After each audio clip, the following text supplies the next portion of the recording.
দেশের অন্যতম বিজনেসম্যান, সে গরিব সেজে আপনাকে বিয়ে করতে এসেছে। শোনো ফাতেমা, আমি সত্যি তোমাকে অনেক ভালোবাসি। সরি, আমি এই বিয়ে করতে পারবো না। আসসালামু আলাইকুম বন্ধুরা, দুনিয়া টাকার গোলাম নাটকের 14 নম্বর পর্বে এবার একের পর এক চমক অপেক্ষা করছে দর্শকদের জন্য।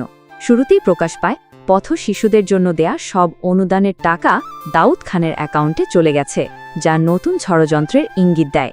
অন্যদিকে ফাতেমা সবার সামনে কঠোরভাবে জানিয়ে দেয় সেহজাতের গায়ে কেউ হাত তুললে তার পরিণতি হবে ভয়াবহ। এদিকে বাজারে গিয়ে গোলাম তার সাহস আর মানবিকতার পরিচয় দেয়।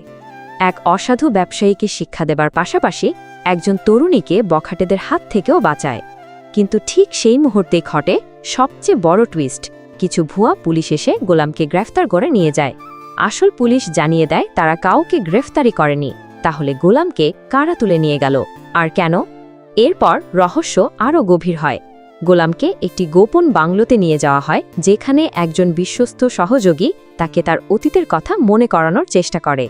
2024 সালের মিশন, দাউদ খান, ফাতেমা এবং সেহজাত চৌধুরীর লুকিয়ে থাকা পরিচয়ের একের পর এক তথ্য সামনে আসে। কিন্তু গোলামের স্মৃতি কি সত্যি ফিরে আসবে, নাকি আরও বড় কোনো সত্য লুকিয়ে আছে?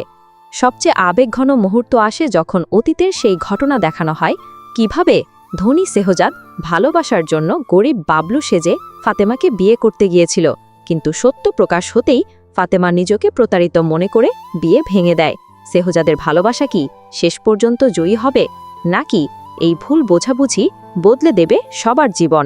এই পর্বের শেষ দৃশ্যে এমন একটি টুইস্ট রয়েছে যা পরবর্তী পর্বের জন্য দর্শকদের অপেক্ষা আরও বাড়িয়ে দেবে। সাবস্ক্রাইব করুন।